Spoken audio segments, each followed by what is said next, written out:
11 de agosto de 2025, 12:04, hora universal coordinada. Las aguas que rodean el arrecife de Scarborough, una zona que hasta hace unos segundos era de una calma absoluta, se convierten en un caos de espuma y motores al límite. A tan solo 12 millas náuticas del atolón, el guardacostas filipino BRP Suluan avanza hacia el norte.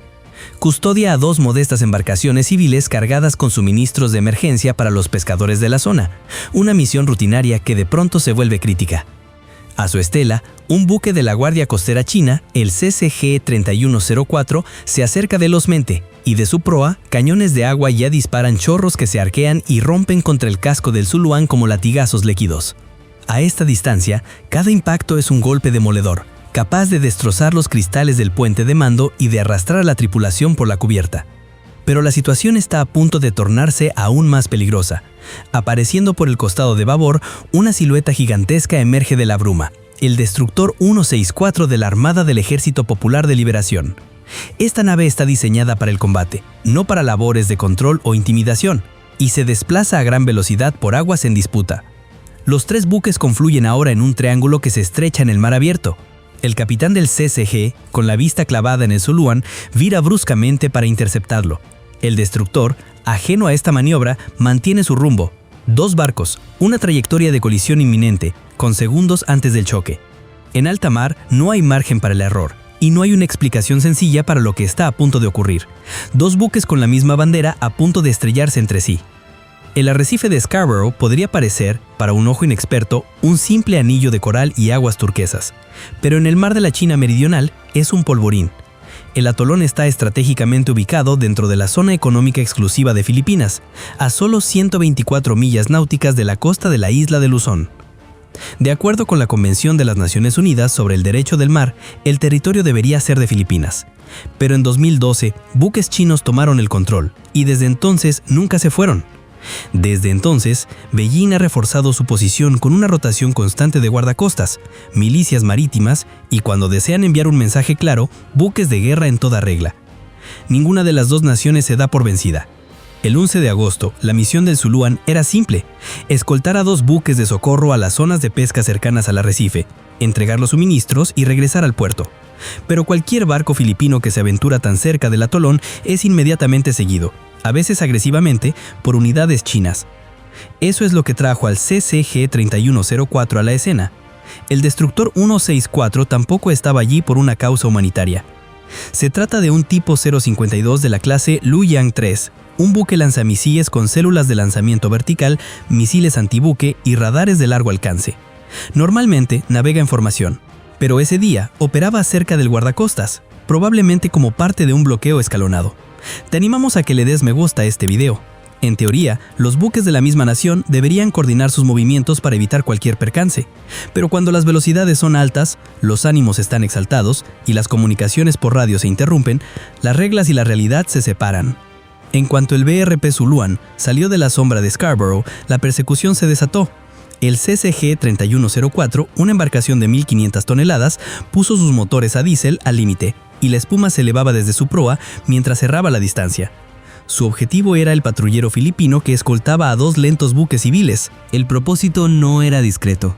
El cañón de agua cobró vida, barriendo las cubiertas del Suluan con chorros a alta presión que podían lanzar a un tripulante por la borda en cuestión de segundos. Los cañones de agua son una herramienta de acoso preferida en estos enfrentamientos. Teóricamente no son letales, pero a corta distancia pueden hacer estallar las ventanas, arrancar antenas y causar inundaciones graves en las cubiertas expuestas. Para la tripulación del Suluan, cada descarga implicaba resguardarse detrás de protecciones blindadas y mantenerse firmes contra el balanceo del mar. Lo que hizo diferente a esta persecución fue el ángulo de aproximación del guardacostas chino. En lugar de seguirlo directamente, el capitán chino se abrió de forma amplia a babor, con la intención de cruzarse por la proa del Suluan, una maniobra de intercepción clásica, diseñada para forzar a otro buque a cambiar de rumbo. A velocidades cercanas a los 20 nudos, el margen de error es mínimo. Las llamadas de radio desde el Suluan no recibieron respuesta. El guardacostas chino seguía acosando, y sus sirenas sonaban con fuerza por encima del silbido del cañón de agua. El buque filipino mantuvo su rumbo, con cuidado de no realizar ninguna maniobra que pudiera ser interpretada como agresiva, y entonces llegó el error de cálculo. Entre el rocío, la mole del destructor de la Armada de Liberación Popular se hizo más grande. La trayectoria de intercepción del guardacostas no solo se estaba cruzando con la línea del Zuluán, sino que se estaba cruzando directamente en el camino del destructor.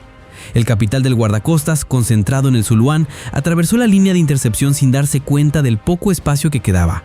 Cuando la tripulación del destructor se percató del peligro y dio la señal de alerta, ya era demasiado tarde. La proa del CCG, ya en ángulo sobre el costado de babor del destructor, se estrelló de frente. El impacto fue brutal. El acero se dobló en la proa del guardacostas, arrugándose hacia adentro como si un puño la hubiera aplastado. El montaje del cañón de proa se torció en su soporte y su estructura se deformó por la fuerza. Los mamparos interiores crujieron y se partieron. Para el destructor el daño fue superficial. Largos y dentados arañazos se grabaron en su casco de babor. La pintura se desprendió en estrías de metal desnudo, pero la conmoción sacudió todo su casco, haciendo vibrar los accesorios y desestabilizando a la tripulación. En la cubierta de proa del guardacostas, varios tripulantes habían estado observando la persecución momentos antes desde la barandilla. Cuando la proa impactó, desaparecieron de la vista, lanzados por la repentina parada. No se sabía si estaban heridos o si simplemente habían caído fuera de la vista. En los primeros segundos después del impacto, la escena era un caos. La sirena del destructor sonaba estruendosamente. Los motores del guardacostas se habían detenido. Por el canal de radio VHF, la tripulación filipina ofreció asistencia inmediata. Ayuda médica, búsqueda de hombres al agua, equipos de control de daños. Cada llamada fue recibida con un silencio absoluto. Si eres nuevo en el canal, considera suscribirte y activar la campana de notificaciones para no perderte nuestras próximas historias. El destructor se alejó lentamente girando. El guardacorta se hundió parcialmente en el agua con la proa sumergida, inmóvil en el oleaje. Inoperable sería la definición más educada. En la realidad operativa estaba acabado. Una persecución china acababa de terminar, no con un disparo de advertencia, sino con uno de sus propios barcos inutilizado frente al mismo buque que intentaban intimidar. De vuelta en la cubierta del BRP Zuluán, la colisión provocó una mezcla de sorpresa e incredulidad. Minutos antes, la tripulación se había preparado para otra ráfaga del cañón de agua. En cambio, vieron cómo el guardacostas chino se estrellaba de frente contra el destructor de su propia armada. Un impacto que resonó con un profundo estruendo metálico sobre el agua. A través de sus binoculares, los oficiales filipinos vieron a los tripulantes del CCG tropezar en la cubierta de proa, agarrándose las barandillas y en algunos casos desaparecer tras la proa deformada. La tripulación del guardacostas estaba expuesta, trabajando sin el equipo de seguridad pesado que se usaría en un buque de guerra. Y a esa velocidad, incluso una parada brusca puede lanzar a un hombre varios metros. En cuestión de segundos, el operador de radio del Zuluán estaba en un canal abierto. «Buque chino, ¿podemos proporcionar asistencia médica?» «Podemos ayudar en las labores de búsqueda y rescate». No hubo respuesta. La oferta se repitió 2 veces más, en inglés y en mandarín. Silencio. La tripulación del destructor parecía enfocada en evaluar su propio buque. Los equipos de control de daño se movieron a lo largo del costado de babor, inspeccionando los arañazos. La tripulación del guardacostas se había reunido en la popa, lejos de la proa doblada, con movimientos lentos y cautelosos. Desde la perspectiva filipina, la negativa a aceptar ayuda era reveladora. Aceptar ayuda del mismo barco al que habías estado persiguiendo sería un gesto políticamente torpe. Era mejor gestionarlo internamente, aunque el tiempo fuera crucial para cualquier herido. A esas alturas, los barcos de ayuda civil se habían alejado manteniéndose fuera de la línea de visión. Para ellos, esta misión se suponía que iba a ser de rutina, llevar comida y combustible a los pescadores.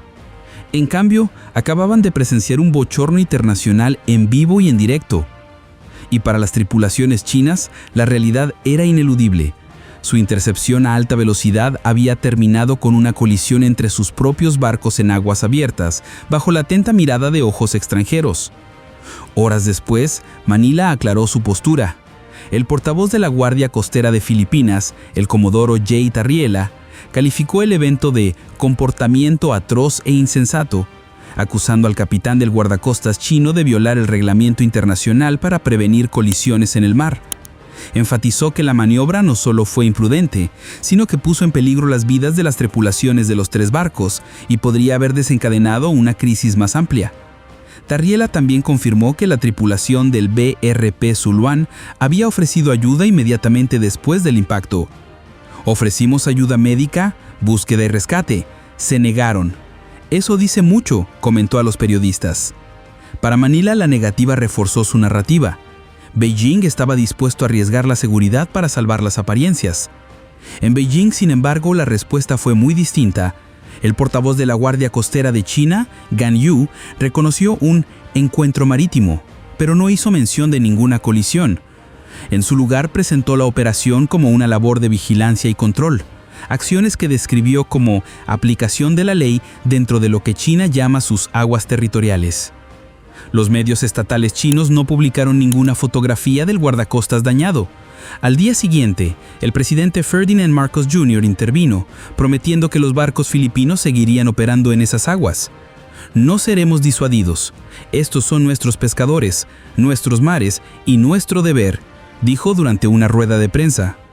Para los observadores externos, el contraste fue evidente. Un lado describió un peligroso error de cálculo y un desastre inminente. El otro lado lo trató como una patrulla de rutina sin nada inusual que reportar. Los canales diplomáticos se mantuvieron en silencio. No hubo una investigación conjunta, ni una llamada de la línea directa de emergencias, ni una declaración pública de ninguna de las armadas. En el mar de la China Meridional, el silencio después de un incidente puede ser tan revelador como el incidente mismo. Y este silencio dice mucho. Cuéntanos desde dónde nos ves. El arrecife de Scarborough es más que un atolón en disputa. Es una pieza de ajedrez en una de las vías fluviales más estratégicas del mundo. Scarborough se encuentra dentro de la zona económica exclusiva de 200 millas náuticas de Filipinas, pero China ha mantenido el control desde 2012, estableciendo un bloqueo casi permanente con buques de su guardiacostas y su milicia marítima. En 2016, un tribunal de arbitraje de las Naciones Unidas falló a favor de Filipinas, declarando que la reclamación de China no tenía validez según la Convención de la ONU sobre el Derecho del Mar. Beijing desestimó el fallo por completo. Para Filipinas, cada patrulla cerca de Scarborough es una declaración. Filipinas no cederá sus derechos en virtud del derecho internacional. Para Beijing, cada intercepción es un recordatorio de que el control recae en los barcos chinos que están en el agua, no en las sentencias de La Haya. El incidente del 11 de agosto es solo el último de una larga lista de enfrentamientos. En los últimos años, los guardacostas chinos han utilizado láseres para dejar temporalmente ciegos a los marineros filipinos. Han bloqueado misiones de reabastecimiento en los puestos de avanzada de las islas Spratly y han embestido a barcos de pesca. En cada caso, Beijing insiste en que está haciendo valer su soberanía. Lo que hace que Scarborough sea especialmente sensible es su proximidad a las principales rutas marítimas. Por el mar de la China Meridional pasa más del 60% del comercio marítimo mundial, valorado en unos 3.4 billones de dólares al año. Estamos hablando de petroleros, buques portacontenedores y cargueros de granel que pasan por aquí diariamente. Un conflicto en esta zona no solo afectaría a Filipinas y China, sus consecuencias se extenderían por toda la economía mundial. La dimensión militar es igual de importante. El mar de la China Meridional está al alcance de la creciente red de puestos militares de China. Islas artificiales armadas con pistas de aterrizaje, sistemas de radar y baterías de misiles antibuque. Desde estas posiciones, la Armada del Ejército Popular de Liberación puede vigilar y, si lo desea, controlar amplias extensiones de la vía fluvial. Si Scarborough se desarrollara militarmente, ese alcance se extendería aún más cerca de la parte continental de Filipinas. Todo esto encaja en lo que los analistas llaman tácticas de zona gris. Afirmar el control sin provocar una guerra abierta. Cañones de agua en lugar de disparos. Embestidas en lugar de ataques con misiles. La colisión del 11 de agosto nunca fue intencionada, pero ocurrió dentro de ese juego de alto riesgo, donde cada movimiento está diseñado para poner a prueba la resolución de la otra parte. Si te gusta este tipo de contenido, comparte este video con tus amigos. Para Beijing, el incidente será probablemente enterrado en un silencio. Para Manila, ya es parte de un registro creciente, una prueba de que incluso una cosa rutinaria conlleva un riesgo real. Y para las tripulaciones implicadas, el recuerdo no se desvanecerá pronto. En el mar, recuerda los momentos en que el acero choca con el acero.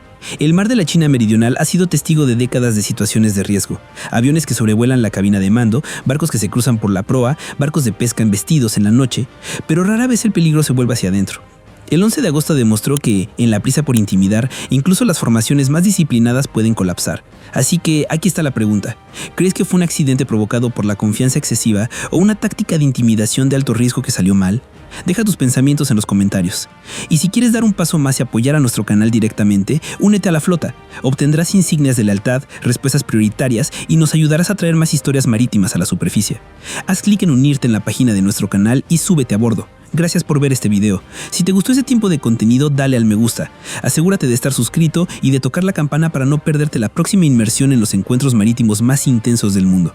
Y recuerda que aquí afuera lo que cuenta no es el tamaño de tu barco, sino si lo estás apuntando en la dirección correcta. Nos vemos en el próximo video.